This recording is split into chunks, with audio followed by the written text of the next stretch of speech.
Good morning, good afternoon, everybody. Thank you for joining us.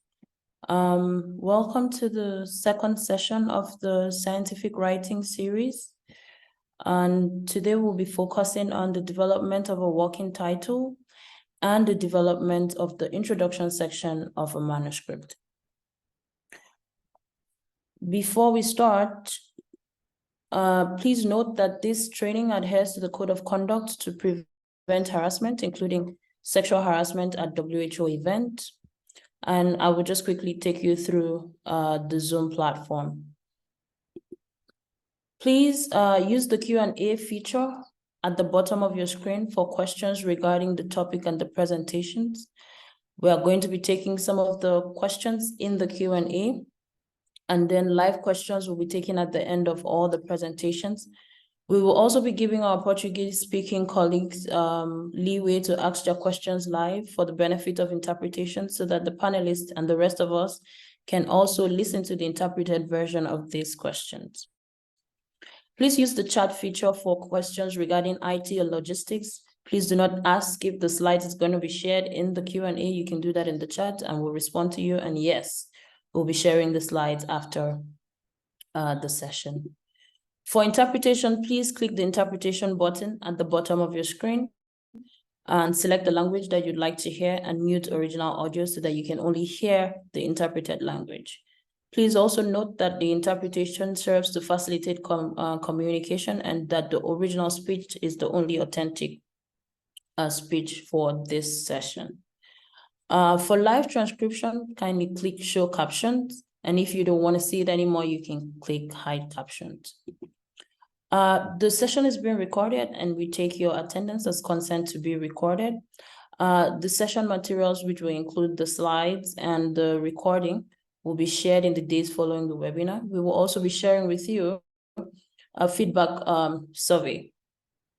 We encourage that you share your thoughts and suggestions so that it helps us to tailor future sessions to better meet your needs and expectations. So we're going to go straight into it. We'll be starting with Professor Joseph Okebuna, who is going to be starting with the structure of a scientific paper and developing a strong working title and writing a convincing introduction for scientific papers. Over to you, Professor Joseph.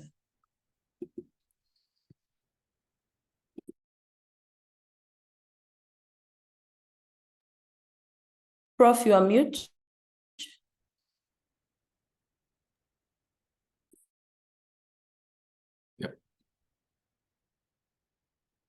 Yeah, welcome colleagues to this session of our presentation.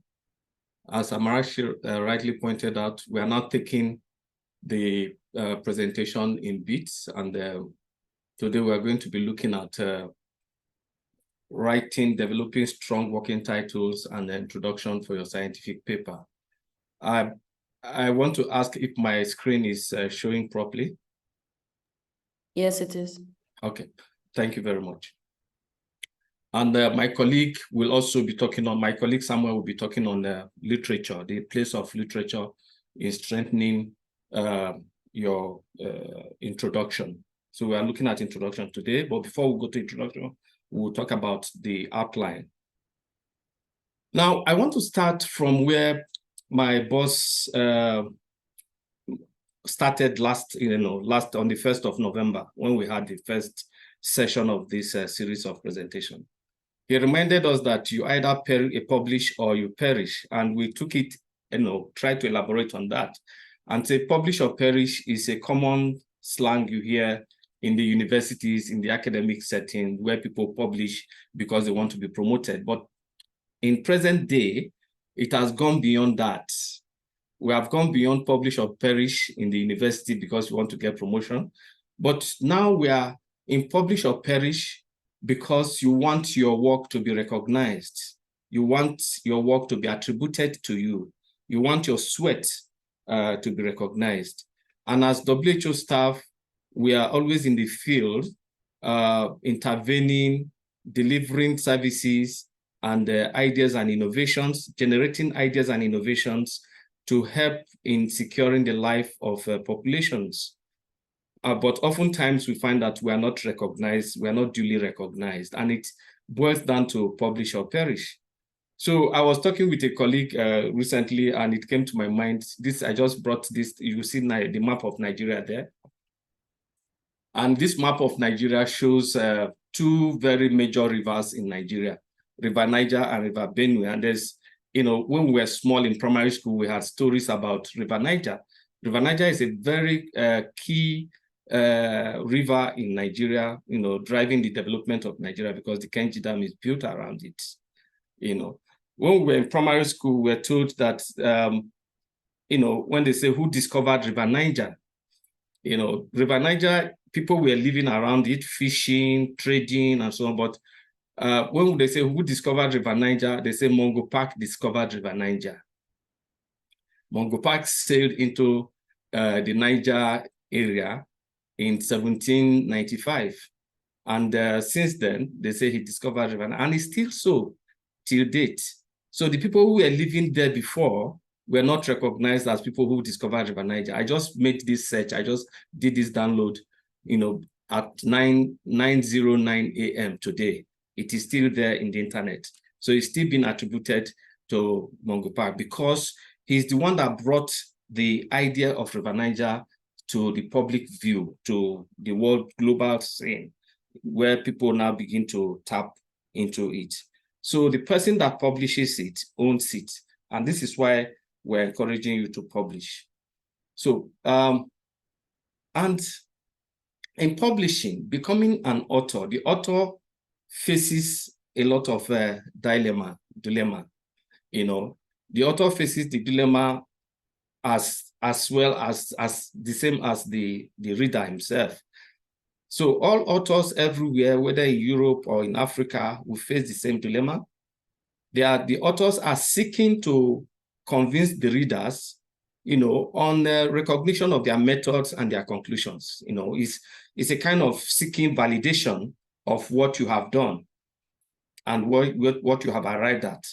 So we want to convince the readers that our methods are valid and that the conclusions we are submitting are sound conclusions based on valid methods. So we are looking for validation. We're looking for, acceptance of what we have done.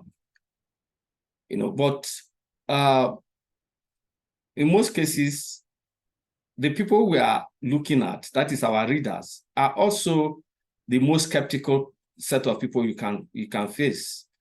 They want to read your paper with a comb, want to comb through it to see if the answers they are looking for to specific questions are there. Answers to questions that will help them to improve their practice, to improve what they are doing, to improve delivery of interventions. So that is what they are looking for. So they are combing through whatever you have written before they will be able to validate your methods or your conclusion. And they know that different researchers have different conclusions, though they all seem to claim that they have the answer. So the question is, if you have your answer as Mr. A and Mr. B has an answer as Mr. B, why should I believe your own answer or your conclusion as Mr. A? So these are the kind of things you have to go through. These are the kind of things you have to convince your readers on to agree that your answer is valid, whether it is the same as the answer of Mr. B or not. So those are the things. So in that case, therefore, there is a an intricate exercise of trying to connect with your readers. You need to connect with your readers to make them to really understand and appreciate what you have done. To connect with your readers, you need to establish credibility with them. You have to show yourself as credible. You have to show yourself as somebody that can be trusted. You have to show yourself as somebody that is detailed. And to do this, to give readers the information, to do this, you have to give the readers the information they need to get to be able to determine or decide whether your approach was valid and your conclusion sound. All of these come into what we call critical arguments. They come into critical arguments. And these critical arguments are found primarily in your introduction and in your discussion. Today, we are going to be talking about the critical arguments that are found in your introduction, where you need to convince your readers before they can then begin to move on to begin to look at other aspects of your paper. A critical argument has the following attributes. One, it's a coherent series of reasons, statements, and evidence that support a claim or a conclusion. It critically and transparently assesses all relevant evidence, presents the story in logical sequence that anticipates and responds to the reader's questions and needs. The argument should show a linkage from the title of the paper to the conclusion of the paper. So there should be an organic linkage. So if in the title you are talking of outbreaks, you are talking of outbreaks of diseases, in the conclusion, you shouldn't be talking of a totally different subject. Whatever you are talking of in the conclusion should also be linked to outbreaks one way or the other. So the critical argument shows this organic linkage, and it is very, very critical. It's very, very important. Starting from the title, like I said. So you have to think through your title, and in the title of this today's talk says working title, and we're deliberate in picking that phrase, working title, because it's a title that you start your work with until you get to your conclusion. When you get to your conclusion, you have to come and revisit that title again to be sure that it resonates with the conclusion and every other aspect of your paper. So the title is the abstract of abstract. It is the ultimate summary of your paper. The abstract reflects the entire paper. The title reflects the abstract. So it becomes an ultimate summary of the paper you are submitting for publication. So it is important, therefore, to consider your title to be a critical section of your manuscript. So it's not just another thing out there, it is part of your manuscript. Give it as much consideration as any other section of the paper. And there are certain very important elements that go into titles. And what are these? So your title can be broken into topic, the topic being studied or the topic being written about. And in addition to this, you have other things that go with the topic to make a title. So one is the topic, which is very critical. Somebody reads your title and is able to identify the topic, what topic you are talking about. Then any of these other elements, MD will represent as MDRC, materials and methods, specific data set, results and conclusion, have to combine with the topic to give you a title. So I repeat myself, in your title, we should be able to identify the topic and one or two or more of the MDRC, materials and methods, specific data set, results or conclusion, or conclusion. And the title should, as much as possible, try to emphasize what is new. You should emphasize what is new, because if you have to repeat what has been done over and over again, it becomes boring. And in that case, doing your critical argument to convince your reader takes a lot more work to do. So it is usually more interesting to publish on a new topic than to publish on an overflogged topic. And that is why you find journals like The Lancet, if the topic is new, just broken today, if you send it to Lancet, you'll be surprised that within 1 week, your paper is published. So they're always looking for innovative topics. Now, I wanted to play this game, but I don't know how to manipulate it in this circumstance of virtual presentation. So I have listed some topics, some titles on the left-hand side of the chart you see here. And I wanted to see if people can suggest, following what we said here about the topic, materials and methods, specific data set, results and conclusion, whether we can, determine or, in the game, say each of these titles, what are reflected in them, which of them has a topic, which of them has method, which of them has data set, results and conclusion. But I don't think it is possible yet. So let me not waste our time. Otherwise, if you can just write, maybe you can write in the chat.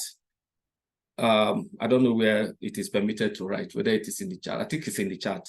You can write in the chat and say, factors affecting IDRC, that is Integrated Disease Surveillance and Response Reporting System, 2010 to 2016. What does it have? Does it have a topic? Does it also have methods? Does it have data set or results? And then for the second title, assessment of caregivers, just do it for yourself and see whether you are able to get it. There's no, we're not marking the results here, but I'll just move on because of time. Prof, we have a hand up. Somebody would like to answer. Okay. Yes, who is that? Please go on.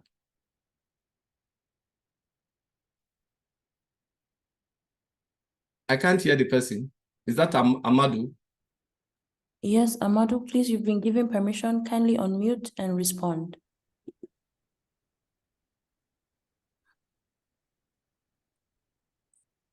Amadou, kindly unmute and respond.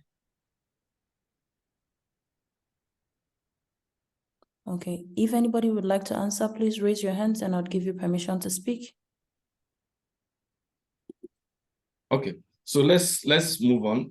Just do it by yourself, and I'm going to expose the results now. So yeah, go on. There are two other hands. Should I give them access?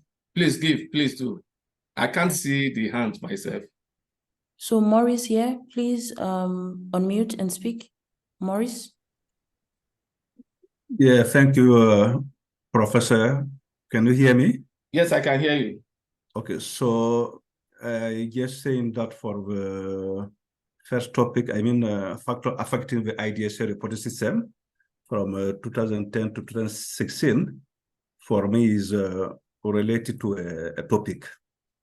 Now, I cannot say if it's a smart topic or not, but it's for me is a topic. And assessment of caregiver perception on yellow fever vaccination. This is also for me seem to be a bit topic or somewhat a method. Good. Thank you. Good. Thank you very much. That is very good. So you got the method. So for each of the titles here, there's a topic. But in addition to the topic, what now makes it a title? In addition to topic, it should have either M or D or R or C. So for this, there is the topic, which is IDSR reporting system. That is the topic. And for this, there is data sets. It's a data set collected 2010 to 2016. Then, of course, it also has results, which is factors affecting that. Then here you have the topic, which is yellow fever vaccination. That is what we are talking about. And here you have assessment method, which Maury rightly pointed out, that is reflected there, which qualifies it as a title. Then here you have outbreak response. That is the topic we are talking about. And here you have factors affecting documentation during outbreak response. So they were looking at the factors that affect outbreak response. And here you have surveillance as the topic. And here you have data sets and factors. So you can just check yourself if you got these things right. So each of these has a topic, but then has one or two, a combination of the MDRC. Now, I'll move to the structure. When you have got your title, working title, then you move into the actual writing. And every write-up has a structure, and that structure is what beautifies your write-up. If you are writing and you don't achieve this structure, then you have to look at it again and see how you arrange that and get that structure. So for scientific writing, there's what we call IMRAD: introduction, method, result, and discussion. This is what comprises of a scientific paper. And this is what also gives it its structure. So the first part is introduction. And like I said, you are engaged in some form of argument. Call it critical argument.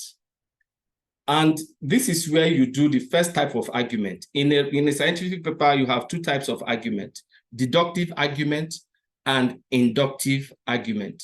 Inductive argument, you will see where it appears shortly. So the deductive argument here tells us that we have to start from general and then zero down to specific. You start from general and zero down to specific. And that is why it is shaped like this, the way you see it now. You know, that's its introduction. So you are writing about outbreak. You will begin to talk of outbreak generally, globally, then of course begin to zero down to outbreaks maybe in the African region or in DRC or wherever. You know, you begin to specify. And there are three elements in this type of argument. We have the element of giving incentive, you know, setting the scene for your reader. That is what we call incentive, setting the scene for your reader. Then you come to the climax. What is the knowledge gap in this thing you are talking about? And having identified the knowledge gap, which I call the climax, you now talk about the resolution. What do you now want to do to fill the gap? What do you want to do to address the climax? We'll talk more about this. Then the next section is methods. Methods. How did you do it? How did you do it? This is what you are saying here. There is not much argument here. It is, you want to cook in Brazzaville here, one of our delicacies is sakasaka. So you want to cook sakasaka. How did you cook this sakasaka? You know, what are the ingredients and how did you mix them to get the sakasaka to use it to eat your boiled plantain, you know, banana vapor. That is how I will say it here. You know, so something like that. Then you have the result. What did you find? What did you find? So unlike the introduction, which is a V-shaped kind of thing, the methods and results are kind of rectangular and they are equal in shape. And there's a reason why they are equal in shape. The reason is that whatever you say you did in methods should be what you report in results. We don't want any extra. We don't want any extra. We don't want any less. Don't add, don't subtract. So whatever you did you say you did in methods, you should report on that in results. Sometimes you find people, they've written their introduction, written their methods. When they get to results, in the methods, they did structured interviews. They did structured interviews using a structured questionnaire. But when they now get to results, they begin to bring quotation, which is an unstructured data collection methodology, which was not reported in the methods. So that is a wrong style of writing. So if you are reporting on what you collected using structured instruments, I mean, if you, in your method, you said you use structured instruments, in result, you should report only on things that are structured instruments. Don't bring anything. This is not the point where you begin to interpret your data. And here, for methods, okay, you can bring some references. If the method is very new and you really want to refer people to where, for instance, there is a measuring scale that you used, which is very new, which people are not aware of, you can reference it. Otherwise, we don't encourage references in the method. And the same thing with the results. So when you are writing results, we don't expect you to begin to give references at the level of results. It's simple. What did you do? What did you find? It's as simple as that. Then discussion, it is now the opposite of the introduction. The introduction is like a funnel. The discussion is like a triangle. The discussion is deductive argument. I mean, the introduction is deductive argument. You are deducing from global to specific. The discussion is inductive. You are drawing from specific and you are expounding to global. You are drawing from your results, which is specific to the study you conducted, specific to your data. You are drawing from that. Then you are expanding. And by expanding, you are answering such questions like, what does it really mean? What you have found, what does it really mean? You are answering questions like, how does it add up? How does it add up is, how does it relate to what other people have found? Then how can I trust the findings from your study? You know, so if your study, how does it add up now requires you to bring literature. To bring literature to show that, oh, from this study is different from what people have found in elsewhere, or it confirms what somebody has found elsewhere, and so on and so forth. Then how can I trust your own? Assuming yours is different from what people found elsewhere, how do I trust your finding? Then it may not begin to justify.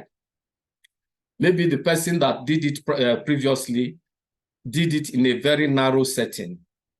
Maybe the person used a very restricted methodology.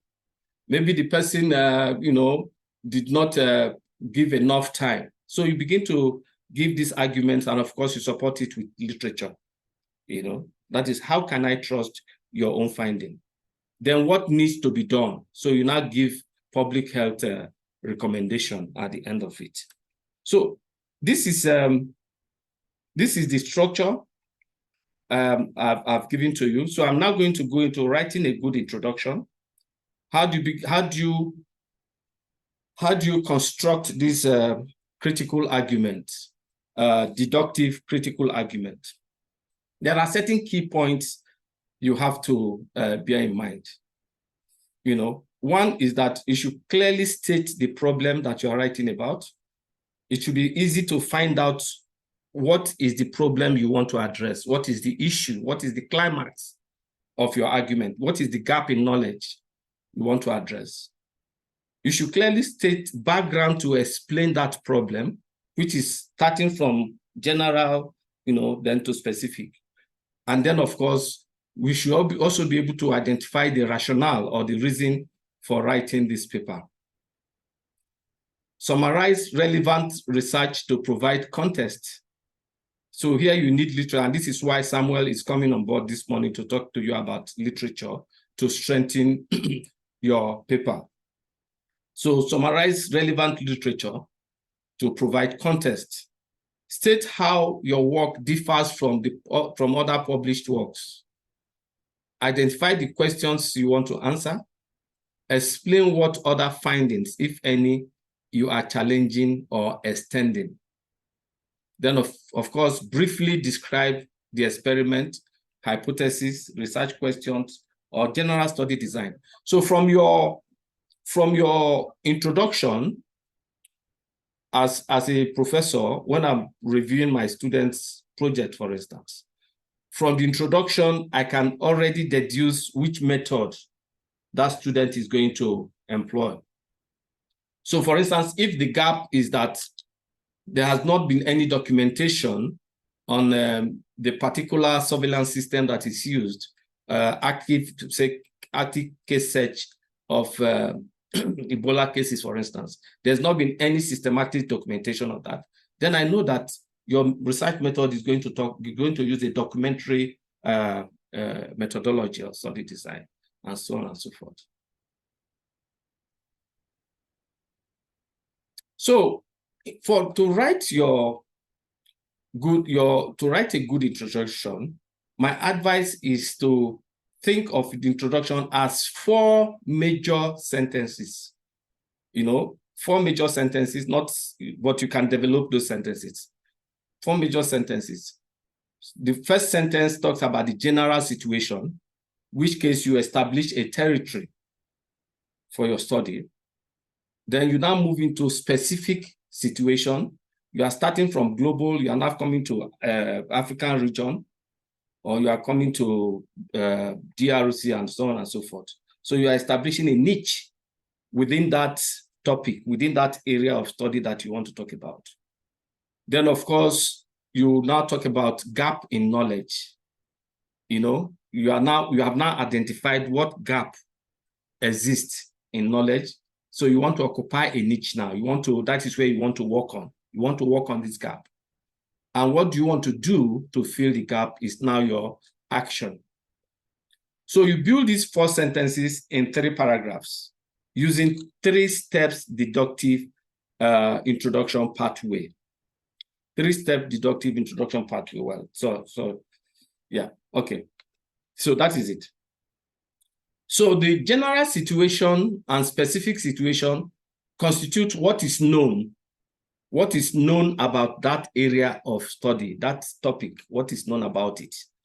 That is where you talk about the background and the context, what is already known. The gap in knowledge of the specific situation where you want to occupy a niche is what is not known. What is not known. Usually we write this statement as however. You have said everything, you have said, okay, there is so much improvement. There's so much improvement in preparedness and response to emergencies in the African region. Well, you start from the broad. The African region experiences 100 cases of emergency, of outbreaks every year, which are caused by infectious, and non-infectious diseases. But in response to that, there has been so much effort at, improving response, preparedness and response to the thing. However, there's an aspect of the preparedness and response that is lacking, and that is knowledge generation, research, generation of evidence. However, so this is what is lacking, and that is the gap. So we call it however statement. And when I don't find this however statement, usually I ask my students, so what? And of course, when it is not there, you find that what you are reading from the very first sentence to the last of your introduction is draggy and very uninteresting. So however, that is missing, And if this and that is missing, what do you want to do about it to fill the gap? This is now your response. Therefore, in this study, we are planning to do X, Y, Z. So in 3 major paragraphs like that, talking about the known, talking about the unknown, and then talking about your response to the unknown. Talking about your response to the unknown. When COVID-19 broke out, the DG, we have been responding to outbreaks of infectious diseases, but COVID-19 came with an experience where we are lacking enough evidence about its reality, how it operates and how it goes, where it comes from, how it mutates, how it transforms, how it transmits, and so on and so forth. And the DG called, in view of this, we want everybody to come on board, to come and generate knowledge, to answer questions we do not know, and even questions we did not know that we should ask. So that is, he has identified that gap, and the action now is to call on people to come and contribute to knowledge generation. So that is what it is. So therefore statement. The other one is however statement. Sometimes the however statement is written as in spite, despite, notwithstanding. That is the however statement. Then, of course, the therefore statement, of course, some people write something and say thus, some say therefore, I am going to do X, Y, Z. So you build these 4 sentences into 3 or 4 paragraphs using the 3-step deductive introduction pathway, which I mentioned earlier, and which you are seeing there in the triangle on the right. So you start by insert subheadings of these 3 main steps: known, not known, and response. Fill in the known section, starting at a high level of generality, giving statistical data as necessary, as you find necessary, from literature, or databases. Start that is, you want to establish the problem. We have the problem we have is the problem of frequent outbreaks in the region. How many of those outbreaks do you have in a year? Sometimes you want to dramatize it by saying, on the average, every 1 hour. Sometimes I read these public health things. They tell you every 1 minute, somebody dies of one infection or the other. In those days, we used to talk this about malaria. So you bring all these statistics, valid statistics. You don't have to cook up statistics. And as you put the statistics, you have to validate them by giving references. So you have to read literature about the topic you want to write on to be able to do that first paragraph very well. Then start the part 2 by focusing in on your topic. What area do you want to talk about? So we're talking about outbreaks. We're talking about what the WHO Afro has done in trying to strengthen the different pillars of preparedness and response to outbreaks in the African region. But our topic is looking at the issue of generating evidence in emergencies.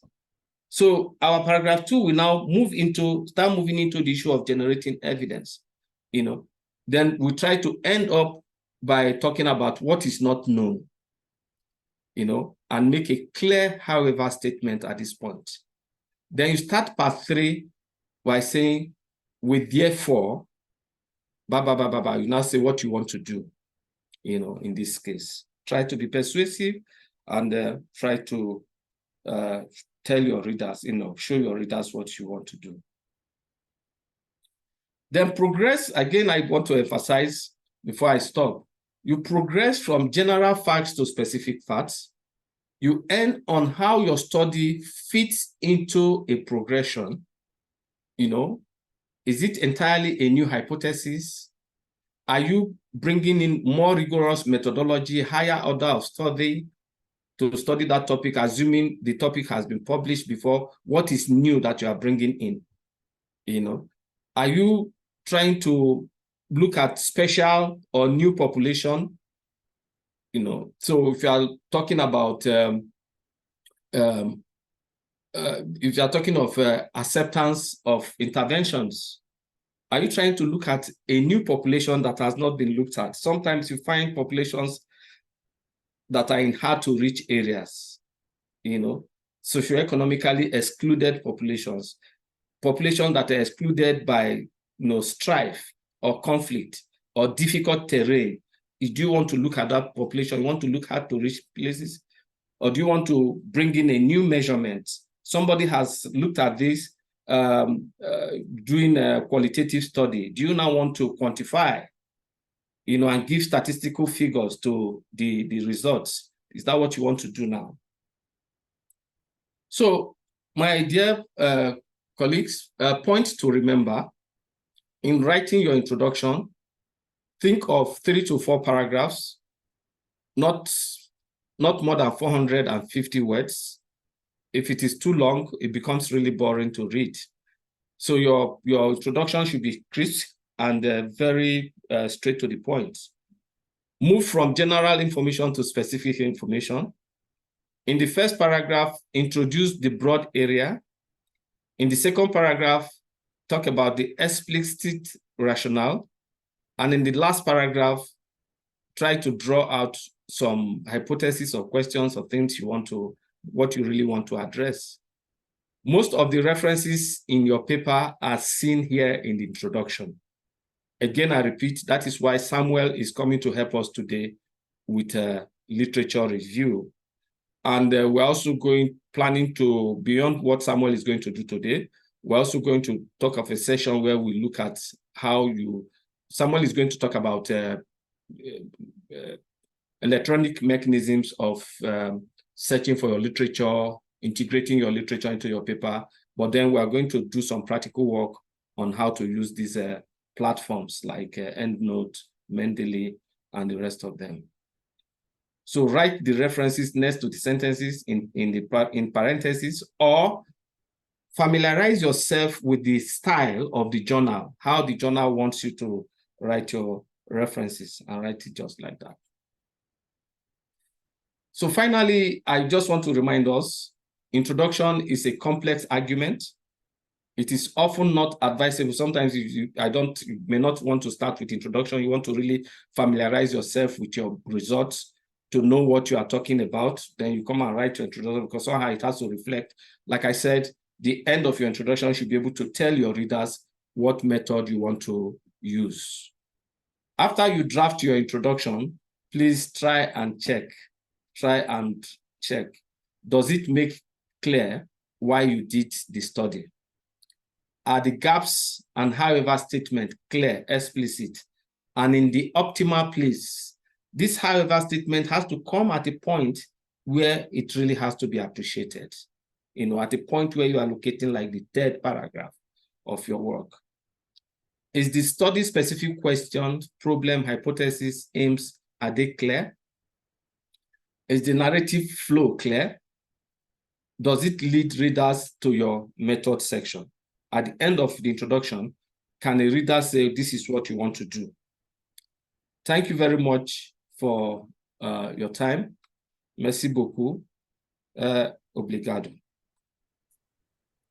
Thank you so much, Prof, for that very explicit explanation. So up next, we have Dr. Samuel Bolland, who will be taking us through the use of literature in strengthening scientific papers. Over to you, Samuel. Absolutely, and thank you very much. Let me bring up my screen, and we will go from there. I think you can hopefully see the presentation now. And as discussed, I'm going to be talking a little bit about the use of literature in strengthening scientific papers. My name is Dr. Samuel Bolland, and I'll introduce myself in just a moment at greater length. But thank you for joining the call and for your interest.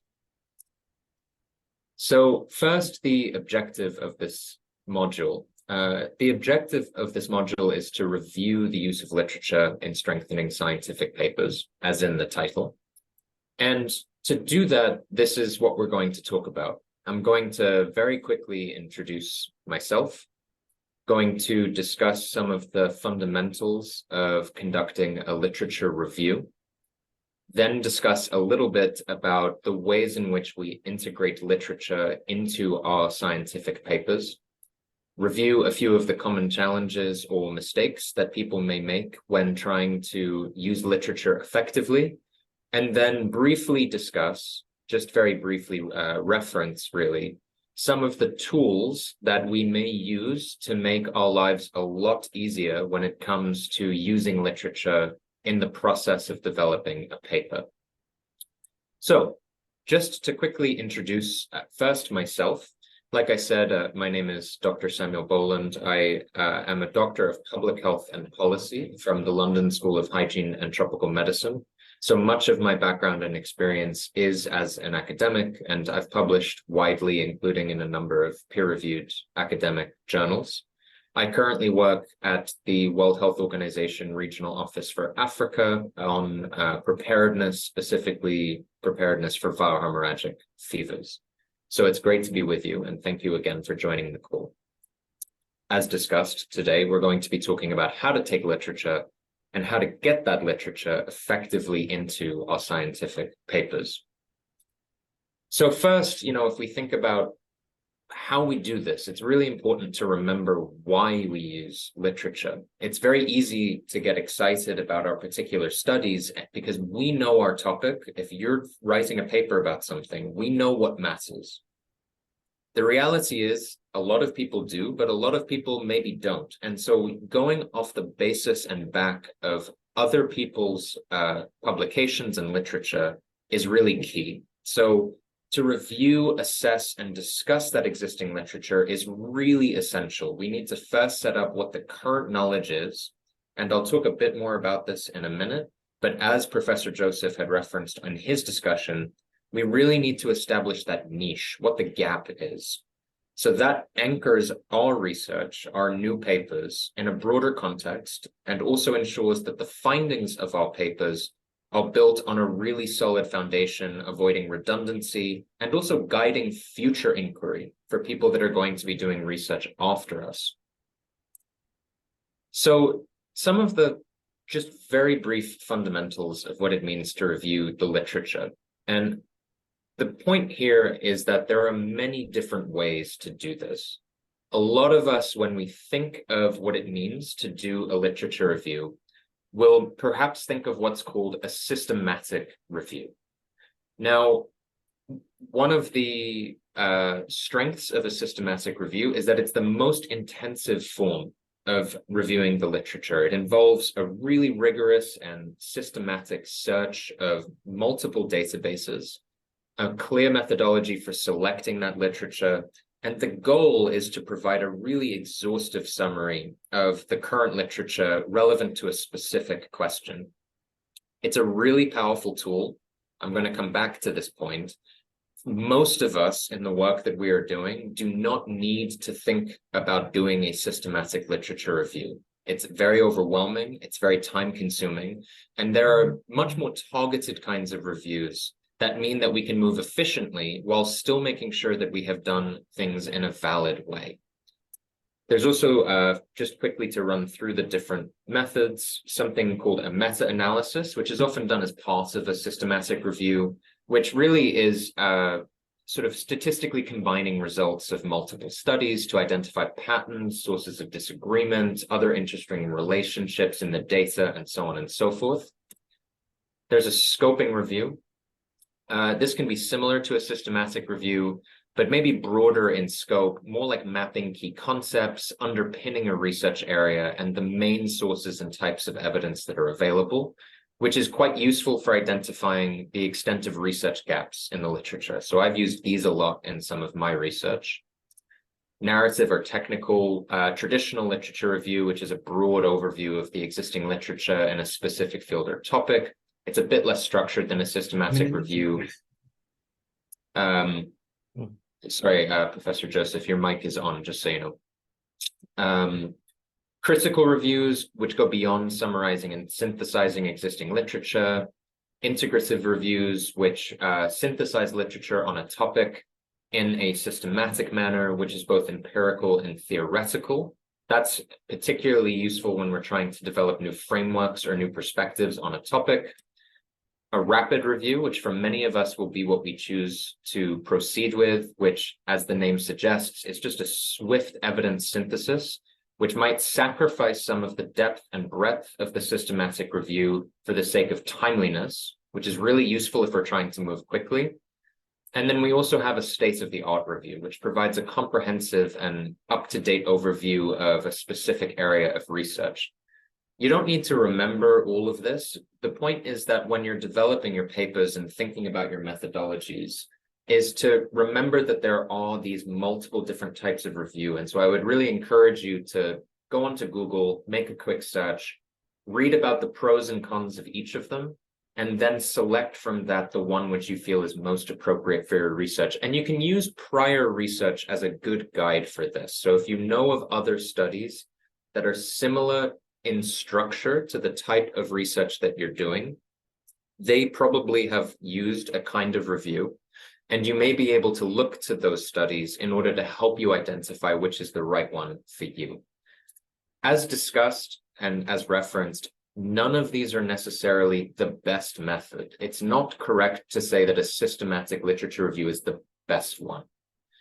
It's really not required for many kinds of scientific papers. And I just emphasize that because what we think is most important is to encourage you to use literature and understand literature and integrate and incorporate literature.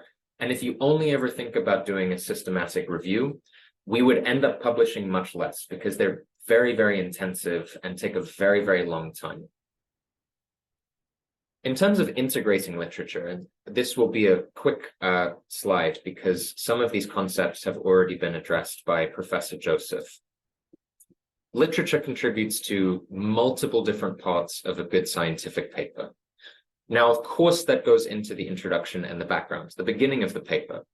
And that's because it tells the reader why the subject is important. It helps the reader know the current state of knowledge.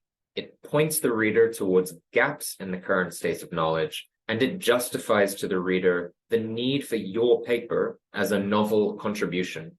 I really liked the way that Professor Joseph spoke about exactly this kind of structure, which is talking about establishing a territory, establishing a niche, and then occupying a niche, that is identifying the gap.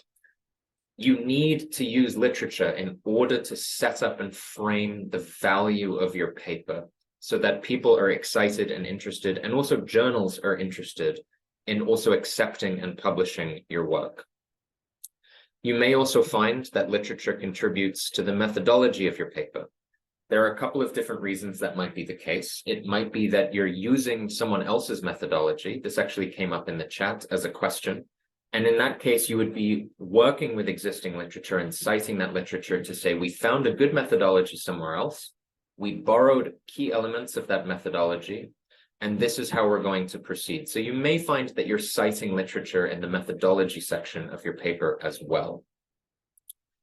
Of course, then, you're also going to be incorporating literature to parts of the discussion of your paper. This is where you're going to be reflecting at length on the literature that you've assessed. So you'll be taking the literature that you referenced in the introduction, bringing it into the discussion and saying, of the results of our findings, this is what we are agreeing with, this is what we're disagreeing with, this is what we are changing in the knowledge base, and this is what we are affirming in the knowledge base. So you're definitely going to be citing a lot of literature in the discussion.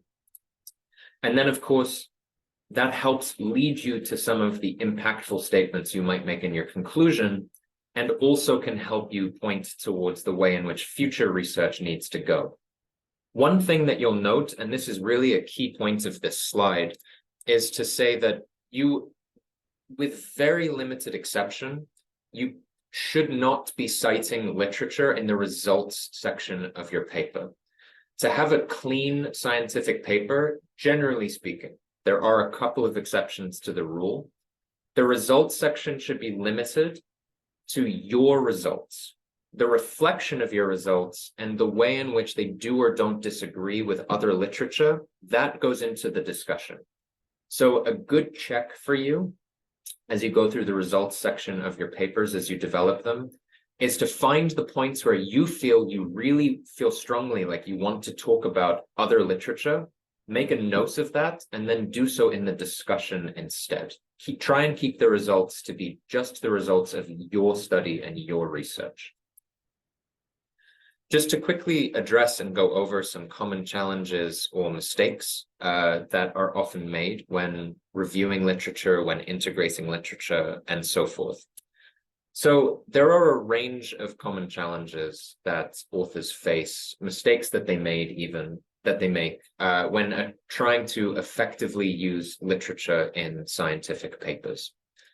One is that we don't necessarily always do an adequate search. And here I simply mean that we haven't looked hard enough. Maybe we were in a rush, maybe we were running short on time, maybe we wanted to try and finish and circulate a draft just by tomorrow, and we had to move very quickly. So maybe you put some keywords into Google Scholar or into any of the other sources we might use to find literature. You take the first few results and you run with that. That's not sufficiently comprehensive. We really need to make sure that we're digging deep and doing due diligence to finding the literature that's already out there. Then there's, of course, issues of bias. We need to be really careful when we're selecting literature to not cherry pick sources that support our findings. We will be very accustomed to this even in our non-publishing work, because a lot of us are technical experts, we're working on issues of policy and practice and healthcare and medicine and so forth, we assess and we look at literature all the time. So you probably know yourself that it's very easy to fall back on looking to sources that agree with our points of view, rather than comprehensively reflecting on the range of sources available. And I'll discuss this in a little bit, just briefly, but referencing that there are sources that disagree with us does not weaken your stance. It does not weaken your paper. It strengthens your paper. So it's really important not to cherry pick those sources that agree with us. Another issue is that it's very common and easy to over-rely on secondary sources rather than primary research articles. This is especially true if we're researching things which are very new, and we might be looking at newspapers or policy writing or reports rather than focusing on the academic writing. It's totally valid to include secondary sources. It's encouraged to include secondary sources, but not at the expense of incorporating the primary research articles that have gone through peer review. So be sure that you have at least a good balance, but really focus on trying to make sure that those primary research articles are incorporated into your use of literature. Then we have the lack of critical evaluation. That can simply mean taking prior findings and accepting them at faith and saying, well, it's established science and therefore it's true. Probably we are doing a study because we think that there's gaps in existing knowledge, or perhaps even because of the fact that we think that some existing knowledge might not be correct. Maybe the world has changed, or maybe the analysis was done poorly. So it's really critical that we evaluate the findings when we reference them from other literature, rather than simply copy-pasting them in and saying, here's what was said before. We need to actually reflect on them in our scientific paper to say, this is why this is valid, this is why it's not. Some people say this, some people say that. Which is exactly this next point, which is to neglect conflicting evidence in the literature. It's really, really important, and journals really like it when you go back and forth and provide that range of consensus or lack of consensus in the literature. Some mistakes we might make, rather than just about how we look at research and how we then incorporate it into our writing. As already referenced, we might include cited literature in the results section of our papers. We might select a review methodology that's unnecessarily intensive and too time-consuming, so then we give up, or we don't complete the review adequately. We may submit papers with the wrong citation style or an inconsistent style, which would not be something that a journal would be pleased with when we submit our papers for publication. And that brings me to my final very quick point, which is about a couple of tools that you might use to help aid you in making sure that you're doing your citations consistently and that you're doing them in line with the expectations of the journal that you choose. So I'm not going to go into how we use reference managers. Professor Joseph referenced that there's actually going to be a whole module on this. Right now, I'm simply referencing that these exist in order to help encourage you to start thinking about them and to not feel too overwhelmed by moving through the process of integrating your literature. So I would highly encourage you to use what is called a reference manager. I use Zotero, but there's a whole range of them, including the ones on the screen. Many people use different ones. There's no right or wrong answer to which you use. But what something like Zotero allows you to do, or Mendeley or any of the others, is when you pull up a piece of scientific literature online, here's an example. Just go into Google Scholar, I looked up an article, is you'll actually see that you get this little tab add-on. And what happens is you can click on this little tab and it will automatically save the citation and all relevant information into your manager. So this is my manager, this is Zotero. And you can see that after clicking that button, the title of the document is there, and so is all of the necessary and relevant information that would be required to effectively cite this literature. Within Word, when we're writing our article, you then find that there's actually a whole new tab up at the top for the citation manager. You can simply click Add Citation. you can write the name of the article that you're looking to cite, you hit enter, and voila. You have effectively cited your literature, and you can also automatically change the bibliographic style according to the journal's wishes. So if a journal wants Sage Vancouver, you can say, I want it to be Sage Vancouver. But if you then want to submit to another journal, maybe the article wasn't accepted, you're able to quickly pivot and change and pick something different.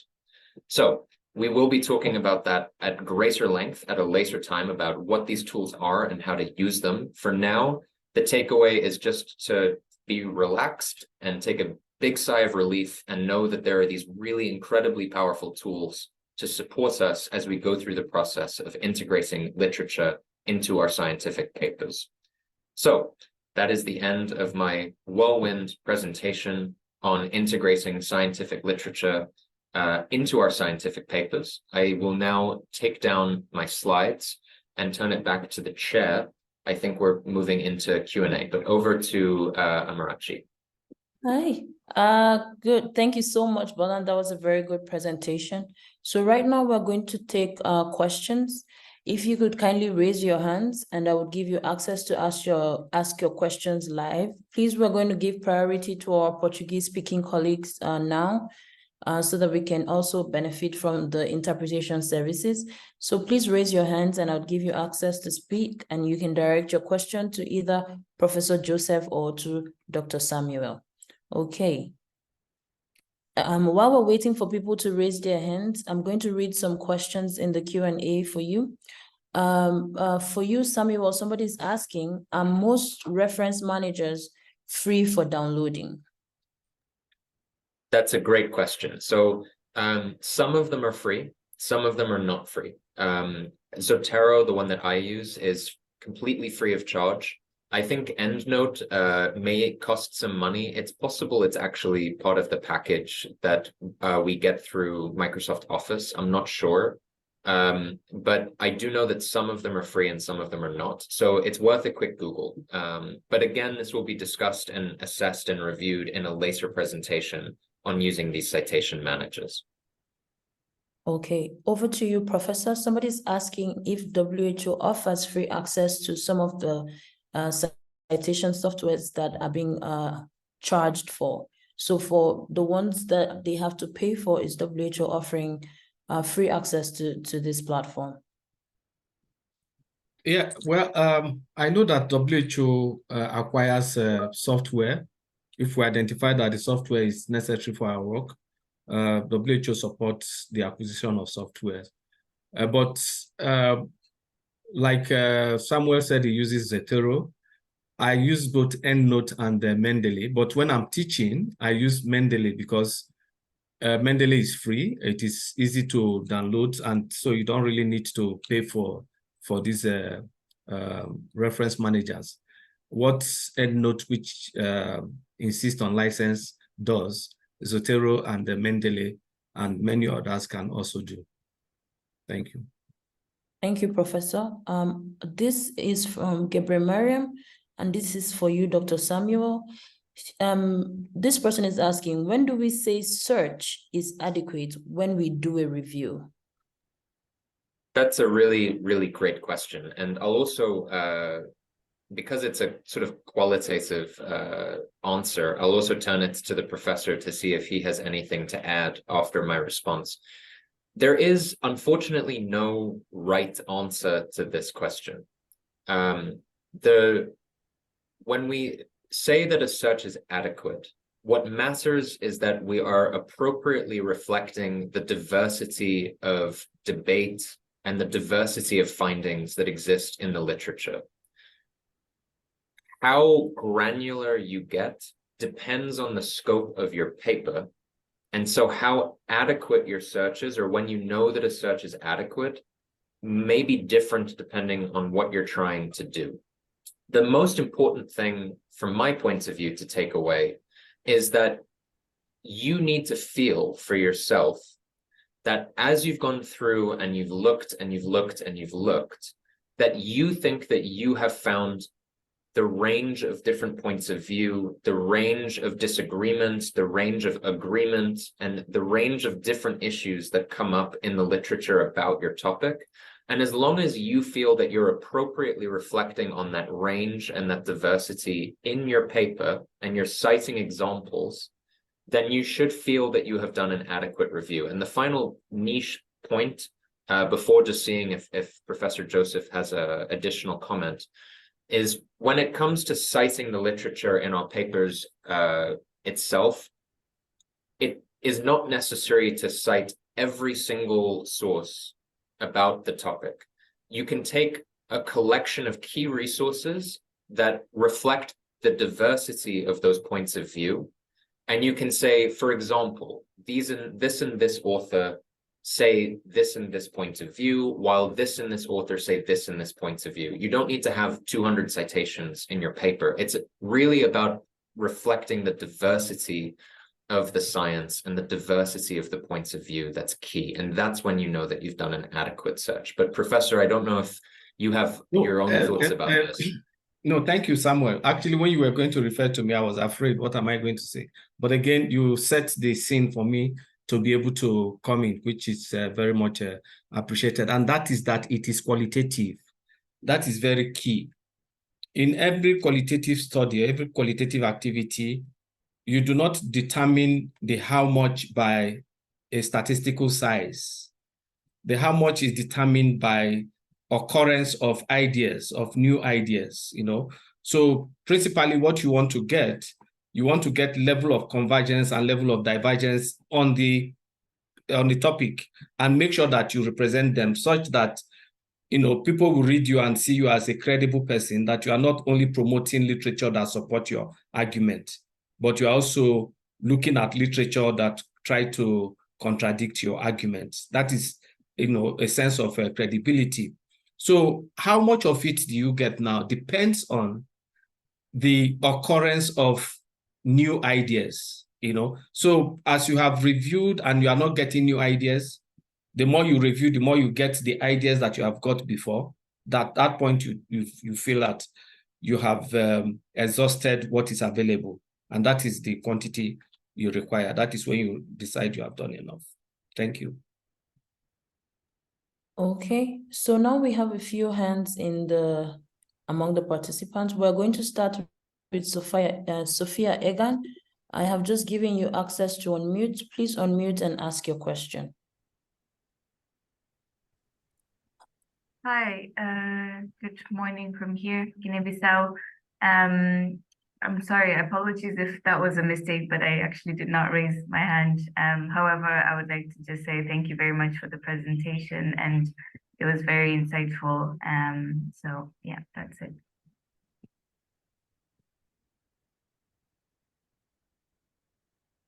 We're going to move on to Mahmoud Zabaru. I have just given you access to speak. Please unmute and ask your questions. Okay.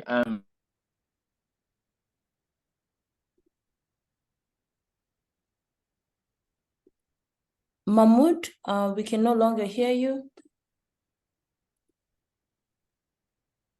Please, can you hear me now? Yes, please. We can hear you clearly.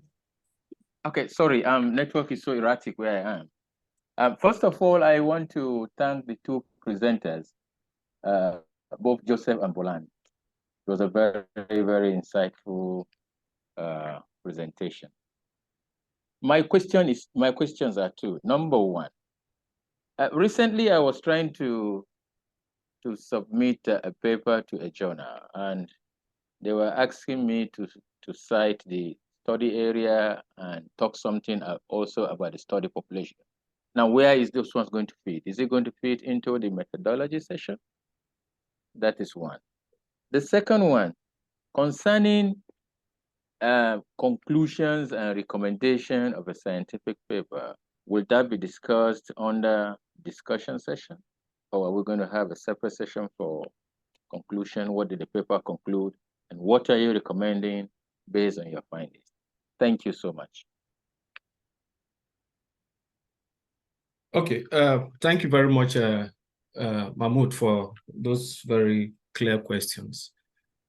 For study area and study population, traditionally, you know, basically in most cases, This one come under the method section. But for some journals, for specific reasons, they may want you to discuss it as part of setting the background for the study, which means it may come under the introduction. But in 90% of the cases, it's under method section.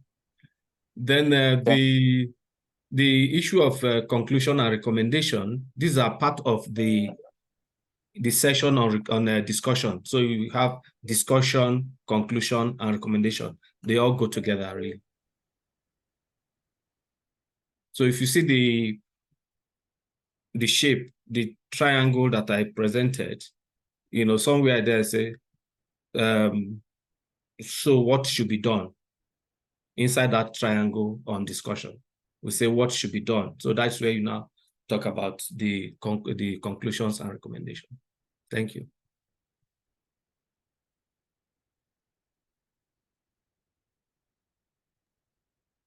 Okay, Mahmoud, would that be all? Did he answer your question? Okay. Yes, he did. Thank Okay. you. Thank Yes, you, he did. Mahmoud. Thanks. So next we'll be taking from Check Diallo. Please, I've just given you permission to speak. If you could please unmute and speak. Thank you very much, Amarashi, for giving me the floor. Thank you to Professor Joseph and Samuel. I'm very happy to see both of you here presenting, and this is very important topic because we as WHO, I think we are more focused on country support. We are more focused on delivering health services, but we try to forget sometimes our role as scientists to publish and contribute to improve the knowledge.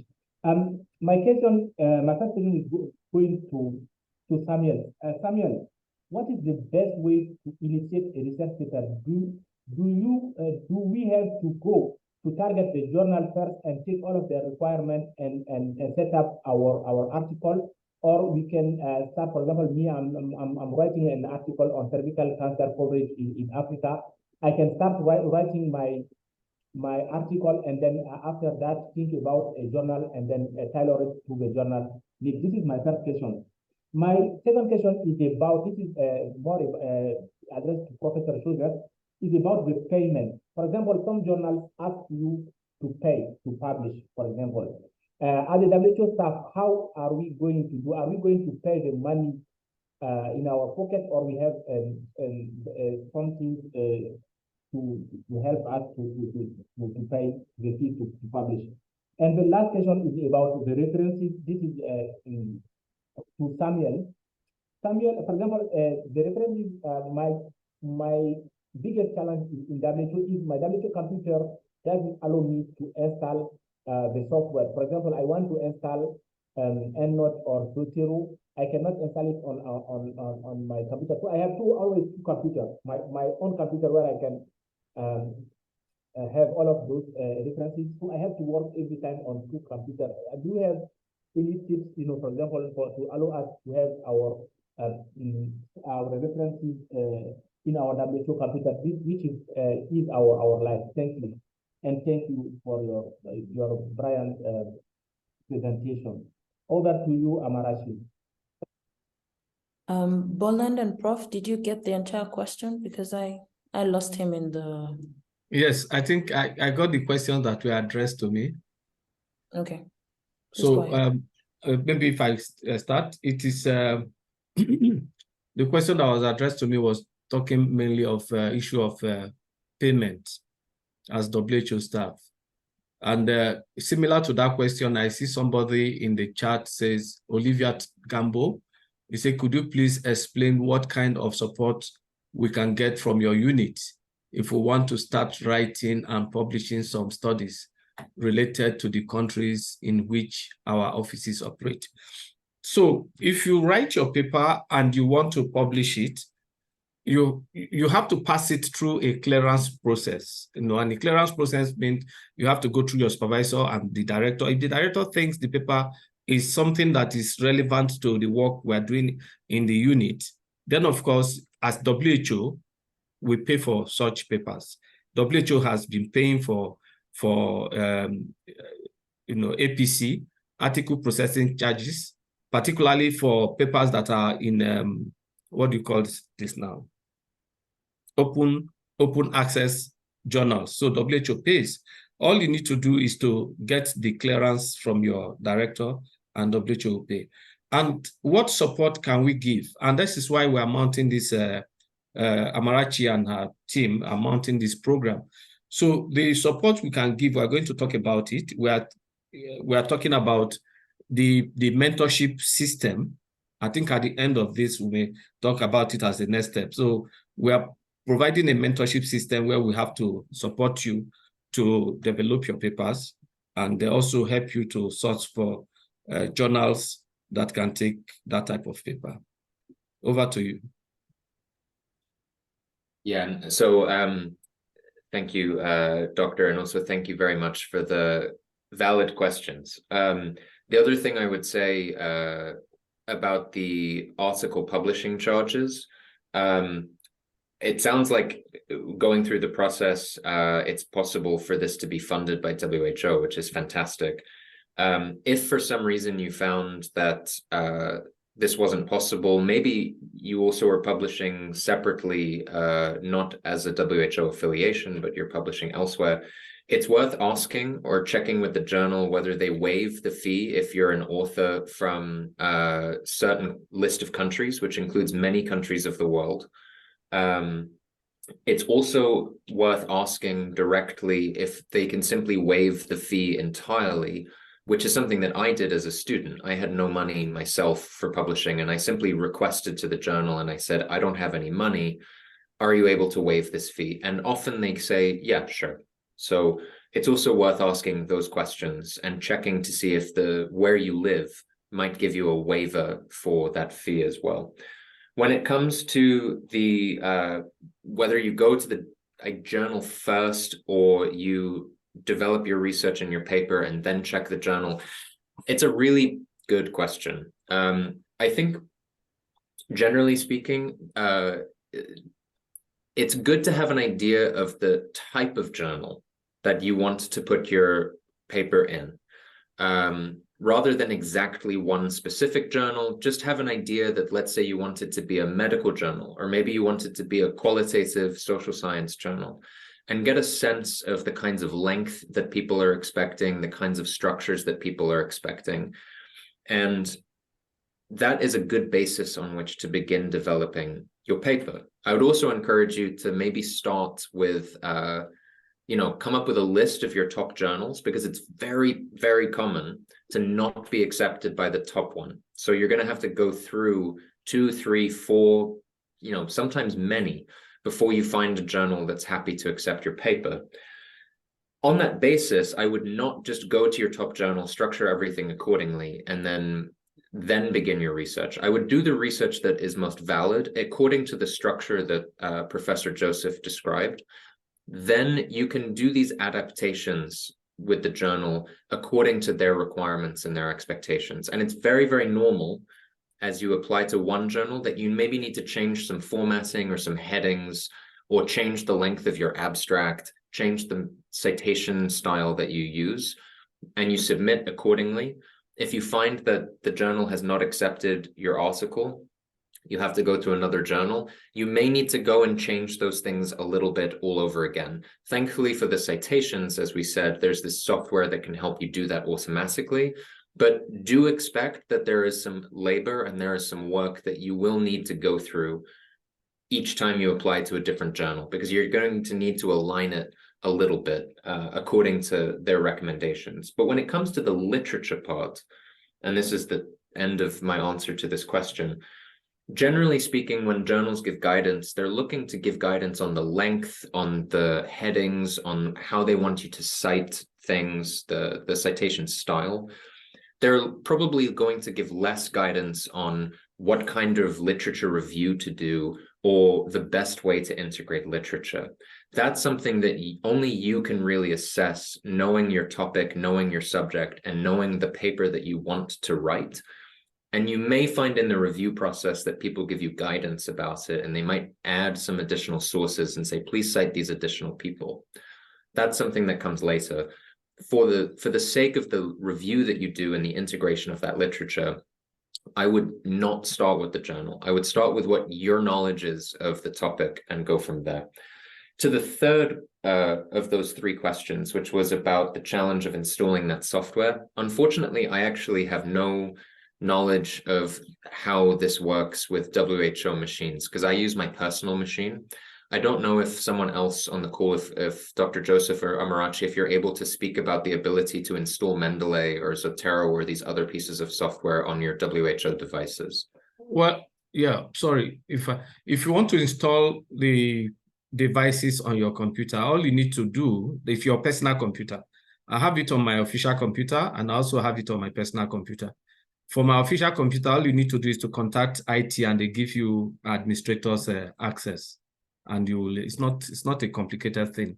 You just tell them there's this software you want to install, and they are very familiar. They are also familiar with these softwares. The ones they give you problems with are the ones they think may corrupt the system and create problem. But for these reference managers, they are very familiar with them. That's what I found out. So they give you the administrator's access, and it is easily installed. Thank you very much, Prof. Before we take the last hand, I'm going to read a question in the Q&A and one in the chat, and then we can take the last hand. Dr. Samuel, this is for you. The saying, the issue of over-reliance on secondary data, does this mean we should focus more on primary data? As always, it's a great question. And as is often the case, as you've seen, there is no right or wrong answer to this question. It really depends on the state of the literature about your topic.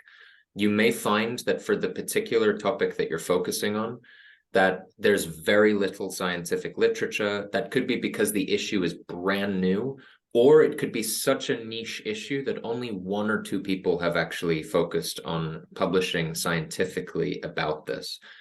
As long as you are reflecting the range of the literature that is there, and you are doing due diligence to present the primary data, that is what is most important. So for sure, it is important to make sure that you reflect on the range of the primary data. But if you need to supplement using secondary literature, that's absolutely fine. How much you do or don't focus on one or the other is going to be your best assessment based on your knowledge of your topic and your knowledge of the literature base, being the collection of resources that are available to us about what it is that we're researching and what it is that we're writing about. Generally speaking, academic journals will prefer and privilege primary data, academic peer-reviewed articles, but it is absolutely okay to cite secondary data as well when there are gaps in that primary data that we need to fill. Thank you, Dr. Samuel. Professor Joseph, somebody asked in the chat if the title could also include the target population. Yes, the target population actually comes under data. So the title can include target population and is classified under data. So it shows where are you getting the data from. Just like the year, the period shows when you are getting the data, so it's classified under that. Thank you, Prof. We have a hand from Obi Emelife. I've just allowed you to be able to speak. Please unmute and ask your question. Yeah, thank you so much, Amarachi, Prof. and Dr. Boland. I think it's been very educative. I have three questions. I think one has been answered now, the last one on primary and secondary data sources. But the other one I want to ask is, when you are referencing articles, this was mentioned partly by Dr. Boland, when you are referencing articles that are related in content, but are different, you mentioned here that you could cite them jointly if they are saying the same, they have similar conclusions or something. So you were saying that you could cite them jointly. Please, can you throw more light on that? Or do you have to have separate individual references for each of them under the bibliography. Then you presented different styles or methods for doing your literature search. It will be good also to have details on how you can use them so that we'll be able to be guided on the one that is best for us, because you said it depends on us. The systematic review, the traditional reviews, and so on. Will there be a session on that? That's a brief session. And then what's the easiest, or will I say the most commonly used of all these search methods for us in public health? Thank you. Those are all very good questions. So in response to the first question, when two prior authors that you're referencing have said something very similar, and you're just going over the review of the literature as part of your paper, it's absolutely okay to reference multiple authors saying something similar. So you can imagine the language being something like author Boland and author Abanuru both found in their research this particular thing. When it comes to the structure in the bibliography and how you cite it, you would then still need to cite both, because you're referencing a particular study. And so you might have two citations at the end of that sentence. But again, when it comes to the narrative, to the writing itself, it's okay to put them together as long as you're also reflecting on any differences. So if, let's say, Amarachi and myself had written a paper about the same topic and we had some disagreements, then for sure you would need to reflect on the disagreements that we found as well. And then you would go into how your paper helps to address that divergence, helps to address that diversity. When it comes to how to use the different literature searching methods, it's definitely beyond the scope of this Q&A, which is to your point about potentially having a session. For that, I would need to ask the feedback of Professor Joseph. I don't know if that's something that has been planned. What I would say is that there is very good guidance online. And I'll quickly answer that third point before turning it over, which is the easiest. And unfortunately, the question is useful. And it's good to focus on making sure that you can do something realistic. But there is no right answer, because it's not about what's easy, it's about what's going to be valid. And that depends on what you're researching and what you're publishing. So in many, many cases, what you'll find is that it is appropriate to do a rapid scoping review. And that's something that, depending on how quickly you work, you might be able to do over a few days or a couple of weeks. But whether that's an appropriate method is really going to depend on what it is that you're writing about. So picking the method, start first with the question of validity, then the question of how straightforward it will be. But Professor, over to you for the question about the session. Yes, thank you very much. And thanks, colleague, for that question. It's showing us the areas of need. Yeah, maybe, like I said, yeah, I don't know how long we have, Samuel, really, but we will try to plan.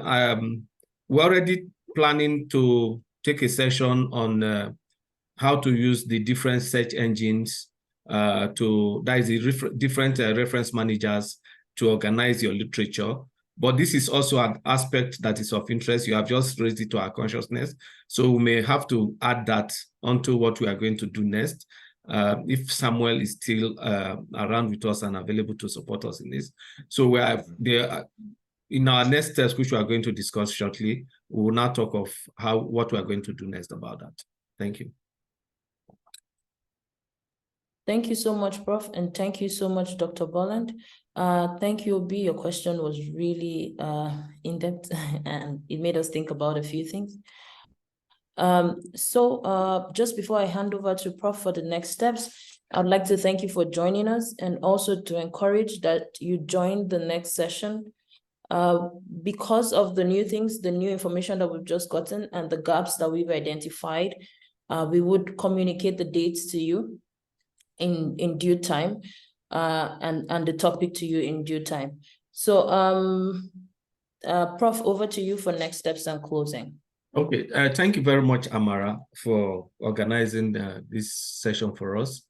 Thanks a lot, Samuel and our team lead, Keita. I didn't know he would be able to make this this meeting. I also want to thank participants and more importantly, the interpreters for helping us here. As of next step, we are now thinking of this whole thing has a mentorship idea built into it. So you are free now to send us topics or titles of papers, working titles of papers you want to write. And we'll begin to identify mentors that we work with you on this. If we get your submission to Amarachi before the end of this month, we are thinking that by January, we'll begin to organize the mentors that we attach to each one of you to be able to develop your paper to fruition. Then by by February, I think that will be 7th of February, we're having the next seminar.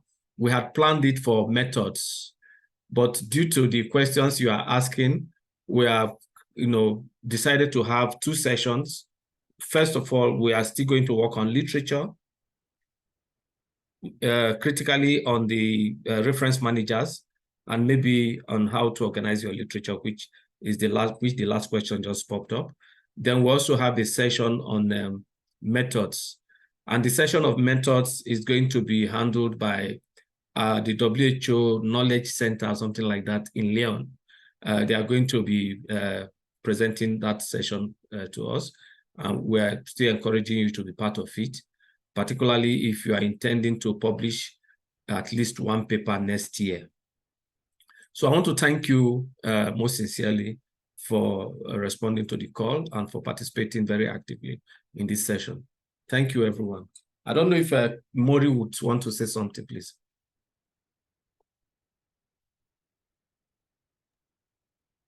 Dr. Mori, if you're still with us, would you like to say a few words before we go?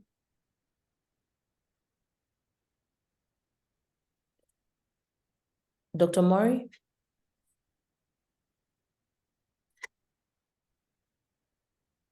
Okay, maybe he stepped out of his office. So, colleagues, thank you so much for joining us. And we look forward to seeing you in the next session. We're going to communicate appropriately with you so that you understand the next steps and the next session. And we look forward to seeing you in the next session. So thank you for joining. Bye, everybody. Bye-bye. Please submit your topics if you want to write a paper. Bye-bye. I'm also going to put my email just now in the chat as people are requesting for it, so you can submit your topics. But please think about it and, before you submit.